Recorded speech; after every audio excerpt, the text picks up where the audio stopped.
जम्मू में United opposition political parties आज यहाँ पे धरना आज सभी इकट्ठे हुए थे। और जिस तरह से आपने देखा कि कांग्रेस पार्टी के विकार रसूल जी ने भी स्पीच दी और कई नेता जो भी पॉलिटिकल पार्टीज के सबने बारी बारी अपने जो यहाँ पे बातों को रखा अपनी पार्टी की। इस समय मेरे साथ पीडीपी लीडर रीन जी हैं, इनसे जानते हैं आज ऑल पार्टी अपोजिशन पार्टी की यहाँ पे कार्य, लेकिन महबूबा मुफ्ती जी नहीं पहुँच पाए, लेकिन फिर भी आपके काफ़ी नेता जो यहाँ पे पहुँचे हैं और किस तरह की रणनीति रहेगी आने वाले समय में कि जम्मू के लोग जो आपके साथ जुड़े हैं। देखिए जी, जम्मू के लोग परेशान हैं, वो आप देख रहे हैं। जो उन्होंने 370-35 का एब्रोगेशन किया था, उसके बाद उन्होंने बहुत समझ बात देखे आए थे कि यहाँ दूध की नदियाँ बह जाएंगी, बहुत कुछ हो जाएगा, कितनी कितनी नौकरियाँ जॉब्स मिलेगी बच्चों को, वो तो कुछ नहीं हुआ। उससे उल्ट जम्मू कश्मीर इसको बर्बाद कर दिया। जो अच्छी भली स्टेट चल रही थी उसको तबाह कर दिया।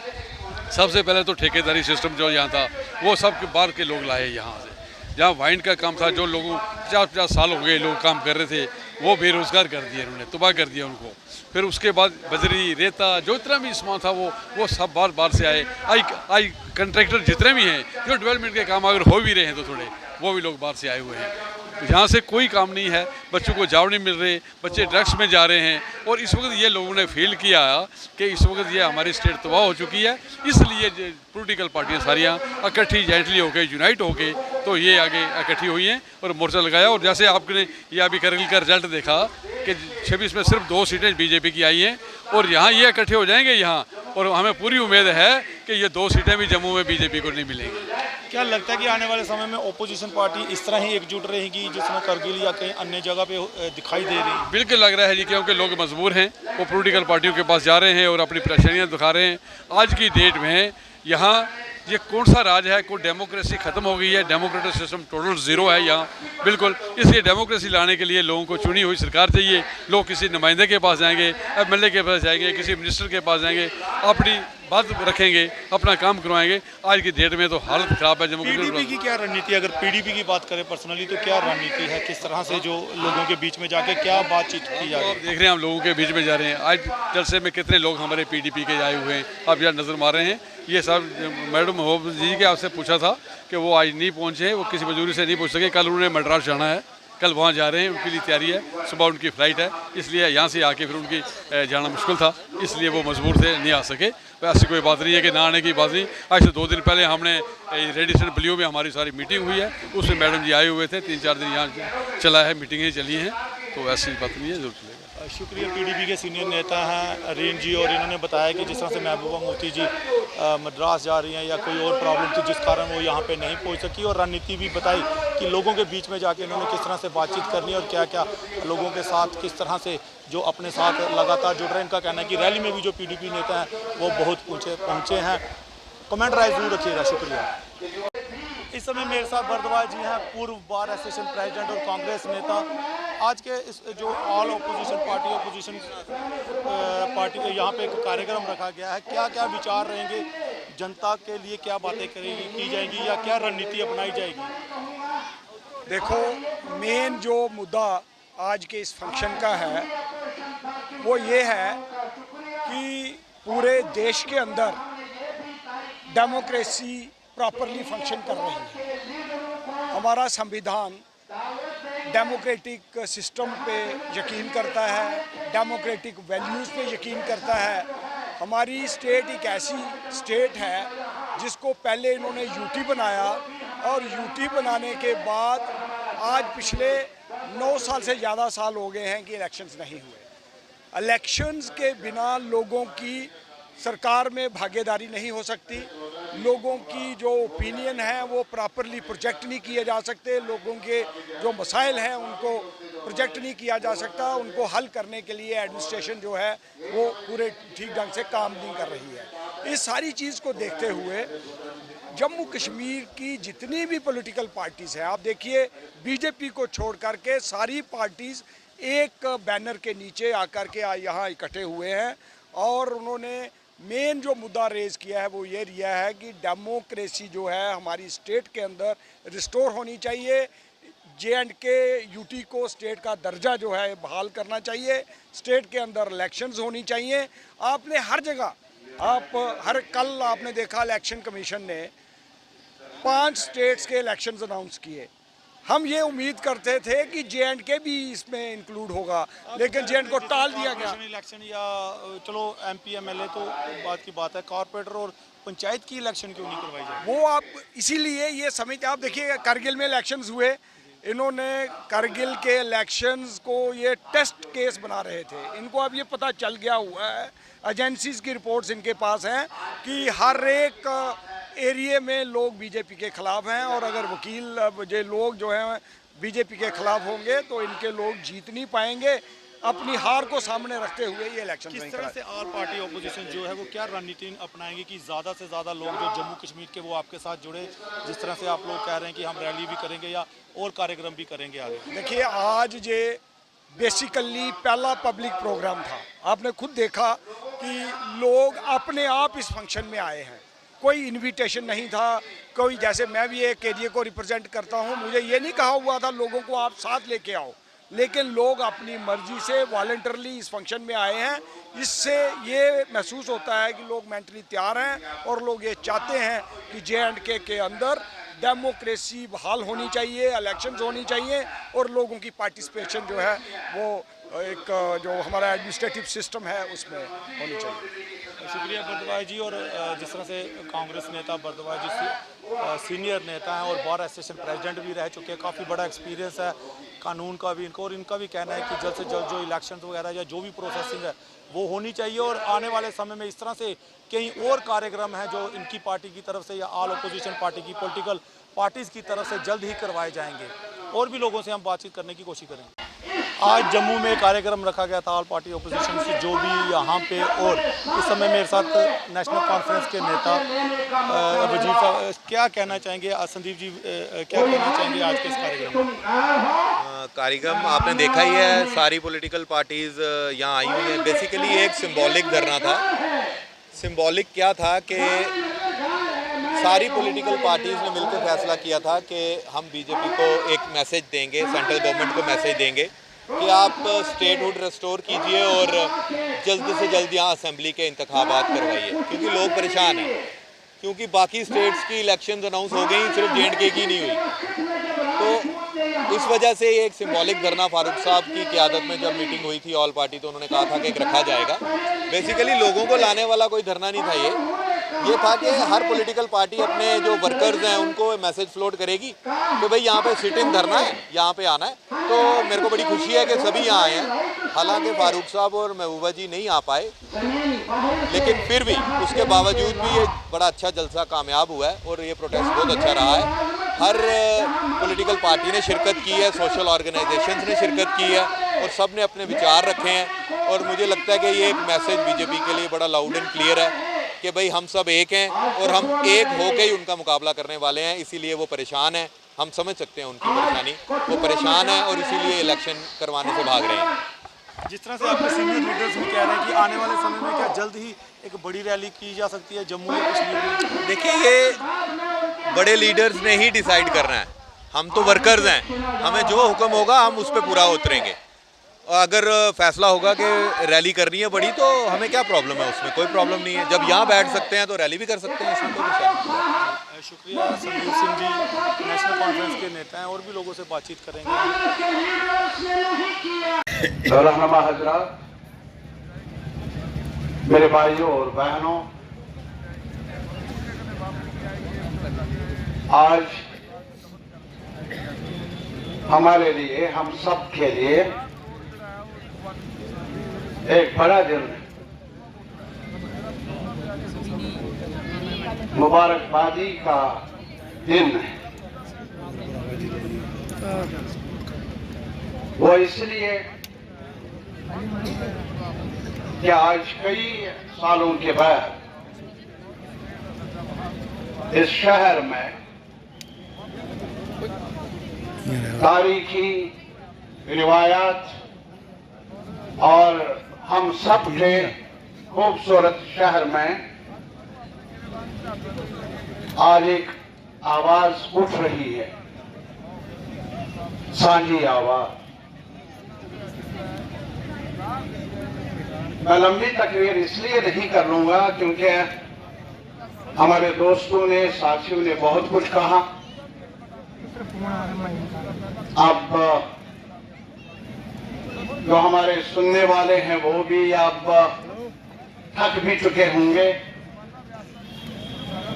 इसलिए वो बातें मैं दोहराऊंगा नहीं कि अभी 2 अक्टूबर को जब हम मिले यहाँ इसी शहर में, तो ये फैसला, एहतजाज का फैसला, एक साथ मिलकर सड़क पर आने का फैसला और एक सफर के आगाज को लेकर एक बड़ा फैसला, तो लाजिमन कई हमारे चाहने वाले, ना चाहने वाले, वो अपने अपने ऐनक से हमारे इस मिलन, हमारे इस इत्तेहाद, हमारे इस संगठन एक साथ जमा होने की तशरीह करते रहेंगे। लेकिन मैं उनसे बताना चाहता हूं, हमारा एक ही मकसद है,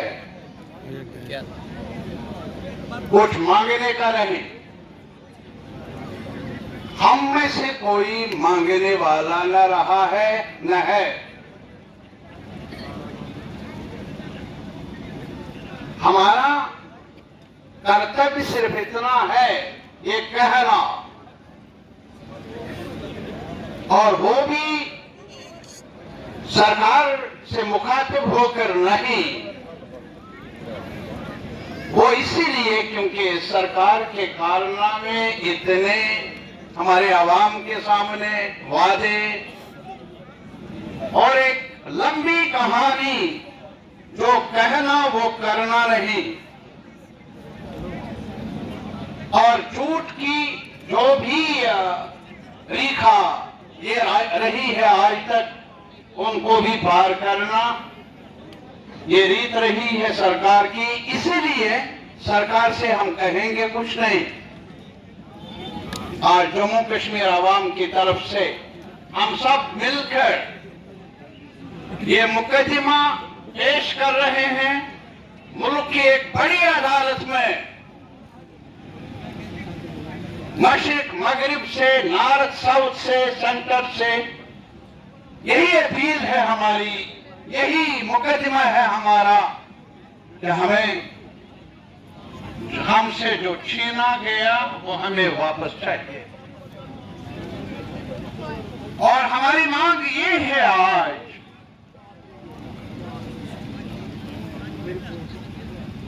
कि हमें अपना समझकर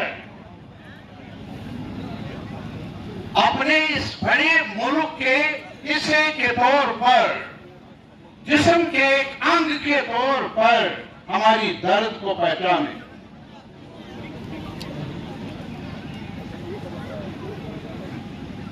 और हमें उम्मीद है कि हमारी दर्द को हमें उम्मीद है कि आप न सिर्फ ये कि हमारी दर्द को पहचानेंगे, बल्कि इस दर्द का इलाज करने में भी अपना फरीजा अंजाम देंगे, रोल निभाएंगे। क्या चाहते हैं हम? आज तक रट लगाते रहे मौजूदा वक्त के हाकिम, जिनके हाथ में मुल्क की बागडोर है, जो देशभक्ति का तोगा पहनकर पूरे मुल्क में ये वावेला कर रहे हैं, ये चर्चा कर रहे हैं कि उनकी दुकान में ही देशभक्ति की सर्टिफिकेट मौजूद है। वही सिर्फ देशभक्ति के थोक व्यापारी है। मैं उनसे आज कहना चाहता हूं, मैं अपने आवाम से ये कहना चाहता हूं, जिनकी मुल्क की आजादी में बड़े बड़े सुरमाओं ने, शहीदों ने, महात्मा गांधी से लेकर भगत सिंह तक, अशफाक उल्लाह तक शहीदों ने अपनी जाने नशावर करके हमें दिया क्या, हमें मिला क्या? एक दिशा मिली, एक रास्ता मिला, जीवन गुजारने का एक साथ। मैं इन साथियों ने हर मुद्दों को टच किया, हर सिलसिले में अपनी अपनी बात रखी है। मैं अपनी पार्टी प्रेसिडेंट की तरफ से यहाँ के गठबंधन को जो अपोजिशन का बना, जिसका आज एक नमूना आप सामने देख रहे हैं, उनकी तरफ से सबका शुक्रगुजार और मशकूर हूँ कि हमारी पार्टी के वर्कर और लीडर जितने भी यहाँ तशरीफ लाए उन्होंने मेहनत की। ये एक आज छोटा सा नमूना था गठबंधन का। ये देख लें, जब ताकत का प्रदर्शन होगा इस फोरम का तो उस दिन सब देखेंगे। एक नमूना था, आज सिर्फ लीडर आए हैं, हमारे डेलीगेट्स आए हैं सारी पार्टियों के। जिस दिन ताकत का प्रदर्शन ये यूनाइटेड फॉर्म अनाउंस करेगी, उस दिन पता चलेगा कि ये यूनाइटेड फॉर्म कहां जा रहा है। तो मैं ये कहता हूं कि हम जैसे करगिल में इस फॉर्म ने दिखा दिया, इनको एक छोटा सा नमूना दिखाया अभी, तो इन्होंने अगर इलेक्शन अनाउंस की होती कल हमारी रियासत की भी, तो इनको पता चल जाता आने वाले वक्त में, जैसे म्युनिसिपलिटी की पोस्टपोन, पंचायत की पोस्टपोन, असेंबली का नाम ही नहीं ले रहे हैं, तो पार्लियामेंट की इनके पास कोई बहाना नहीं होगा बंद करने का। तो इसलिए हम सब यूनाइट हैं। हमें पार्टी प्रेसिडेंट का हुक्म है कि पीडीपी इंडिया अलायंस का हिस्सा है, और जो भी इंडिया अलायंस के ऑर्गेनाइजर हैं, जो भी हुक्म करेंगे, हम जितने भी अपनी पार्टी के वर्कर हैं या लीडर हैं, उनके साथ ताबन देंगे और कंधे से कंधा मिला के चलेंगे। जम्मू के लोकल इश्यूज पे सबने बात की, मगर इन्होंने जो वादे किए थे जम्मू के लोगों के साथ आपके सामने है। इन्होंने कहा था लैपटॉप और पता नहीं क्या क्या देंगे बच्चों को, इन्होंने शराब की बोतलें थमा दी उनके हाथों में। इन्होंने हमारे लोकल जो यहाँ के लोग काम करते थे, टिप्पर ट्रैक्टर बजरी वाले, उनका कॉन्ट्रैक्ट, उनके ठेके भी सब बाहर के लोगों को दे दिए। शराब के ठेके बाहर के लोगों को दे दिए। छोटे छोटे इवन पार्किंग के स्लॉट जो लाट होते थे वो भी बाहर के लोगों को दे दिए। ये सारी चीजें आपके सामने है। जम्मू वालों, आपके साथ जो कहा था कि हम दूध की नहरें बहाएंगे, वो दूध की नहरें कहाँ है? अब आप जाग जाओ और यूनाइट हो जाओ और इकट्ठे हो जाओ इनका मुकाबला करने के लिए। क्योंकि बेरोजगारी इतनी हो गई है कि हर बच्चा बेरोजगार होकर सड़कों पे है। इसलिए मेरी सबसे गुजारिश है, ज्यादा वक्त ना लेते हुए, कि सारे यूनाइट हो जाओ और इनको बाहर का रास्ता दिखाओ सारे मिलके। इसी के साथ मैं सबसे इजाजत लूंगा। शुक्रिया अमित चौधरी साहब। मैं मोहम्मद यूसुफ तारिक गाजी साहब उनसे दरख्वास्त करूंगा, यहाँ कुछ फोर्थ स्टेट हमारे प्रेस को, मैं आप सबको बता रहा हूं, जब तक हम यूनिटी इस तरह से नहीं दिखाएंगे, हमको कश्मीर में इस तरह के फंक्शन करने की इजाजत नहीं दी जाती है। आपके प्रेस को सामने नहीं आने दिया जाता है, उनको इंटरव्यू कराने नहीं दिया जाता है। यह मामला है।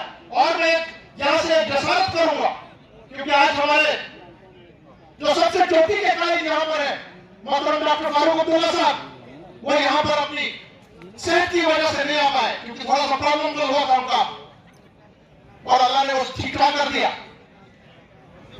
ये आज जितना भी यहाँ पे आप ये देख रहे हैं, हम सब ने, जितनी भी हमारी पॉलिटिकल पार्टीज हैं, ये करीब 1-1.5-2 साल के बाद, क्योंकि कुछ हमारे फंक्शन यहाँ पे हुए और पार्टीज के, और आज हम उस नतीजे में निकले, क्योंकि हमने इकट्ठे मिलकर यह फैसला ठान लिया और आज हम सब यहाँ पर जमा हुए।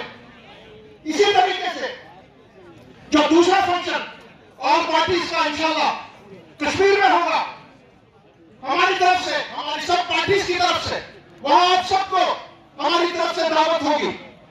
और बहुत बढ़ चढ़ के, जिस तरह आपने यहाँ पर हमको प्यार और मोहब्बत से हमको दिखाया, आपने अपना कल्चर दिखाया, हमारा कल्चर दिखाया, उसी तरीके से वहां पर भी यही होगा। मैं एक और बात, क्योंकि शायद हमारे टाइम का मामला है, भाई हमको सबसे अहम बात, जिसको किसी अभी तक स्पीकर ने नहीं छेड़ा, हमारे दरबार मूव का मामला,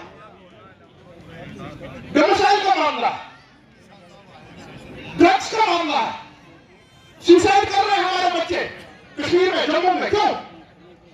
तो आज मैं यही गुजारिश अब सबसे रखूंगा, तमाम सियासी जमातों से रखूंगा, जिस तरह से हमने जो यूनाइटेड ये फ्रंट हमारा बना है, इंडिया गठबंधन जो जिस एक मंच पे हम लोग इकट्ठे हैं उसमें हम भी आपका सपोर्ट करते हैं।